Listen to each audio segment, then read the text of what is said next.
Dünyanın önemli bir gündem maddesi Mısır. Bilindiği gibi Mısır, İslam dünyasının ikinci büyük ülkesi Endonezya'dan sonra. Ama Mısır son 2 ayda çok büyük bir sıkıntı yaşıyor. Özellikle Mısır'daki Müslümanlar büyük bir sıkıntı yaşıyor. Mursi %52 ile iktidara geldikten sonra şer güçler Mursi'yi devirmek için işbirliği yaptılar.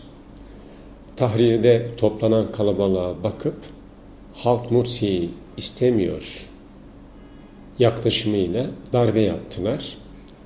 Ama darbeden sonra halk kendi iktidarına, kendi oyuna, namusu gibi sahip çıktı ve meydanlara döküldü. Özellikle Nahda'da ve Rabia'da meydana gelen gösterilerin arkasından silah kullanıldı. Özellikle keskin nişancılar devreye girdi, çadırlar yakıldı, gerçek mermiler kullanıldı, binlerce insan şehit edildi ve bütün bunlar dünyanın gözü önünde cereyan etti. Nahda ve Rabia'nın boşaltılmasından sonra meşruiyet yanlıları sokakları boş bırakmadı. Biz Türkiye olarak da gerçekten Mısır halkının yanında olduk. Adeviye'de söndürülen ışıklar şu anda Saraçhane'de yanıyor.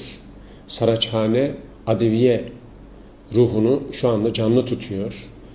Sürekli Saraçhane'de Mısır'a destek gösterileri devam ediyor. Sadece Türkiye'de değil, dünyada da, özellikle Batı dünyasında da Mısır halkının yanında olduğunu gösteren binlerce insan sokaklara dökülmüş durumda. Bütün bunlar şunu gösteriyor. Mısır'daki darbe yanlıları halkın bu tepkisine, bu kalabalığına, bu isteğine rıza gösterip iktidarı gerçek sahibine geri teslim etmelidir. Bu konuda Türkiye elinden geleni yapıyor. Biz sonuna kadar Mısır halkının yanında olduğumuzu da halk olarak ifade etmeye çalışıyoruz. Burada bir gerçek daha ortaya çıktı. Batı dünyasının çok kullandığı birkaç kavram var. Bunlardan biri demokrasi, biri de insan hakları. Mısır'da demokratik yollarla bir iktidar iş başına geldi. Ama bu iktidar demokrasi dışı güçler tarafından alaşağı edildi. Batı dünyasının çok değer verdiği demokrasi çiğnendi ama Batı dünyası bu demokrasiye sahip çıkmadı.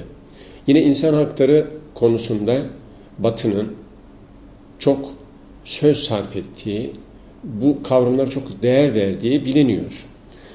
Ama binlerce insan zehirli gazdan, gerçek mermilerden, çadırların yakılmasından dolayı can verdi, şehit düştü. Batı bütün bu olup bitenlerin karşısında da samimi bir tavır sergilemedi. İslam dininde şura vardır. Biz şurayı, insan haklarını önemsiyoruz. Bu kavramlar artık bizim literatürümüzde gerçek anlamıyla yaşayacaktır diyorum. Gerek Suriye'de, gerek Mısır'da İslam dünyasına düşen şudur. Ayet-i Kerime zaten bunu ifade ediyor. Eğer kardeşlerinizden ikisi arasında bir ihtilaf, bir kavga çıkarsa aralarında hakem olun, haddi aşanı durdurun. Eğer ikazınıza rağmen durmuyorsa, katliamına devam ediyorsa o zaman haddi aşana karşı siz güç kullanın. Bu bize şunu öğretiyor ki İslam dünyası kendi NATO'ya benzer bir silahlı birlik oluşturmalı, Birleşmiş Milletler'e benzer bir İslam Birleşmiş Milletleri oluşturmalı ve kendi problemlerini İslam dünyası kendi çözmeli. Yani Mısır'a, Suriye'ye, Irak'a yabancı güçler girdiğinde, batılı güçler girdiğinde hiçbir zaman demokrasiye, insan haklarını getirmek için girmiyor. Kendi menfaatlerini temin etmek için giriyor ve o bölgedeki insanları kırdırmak için giriyor.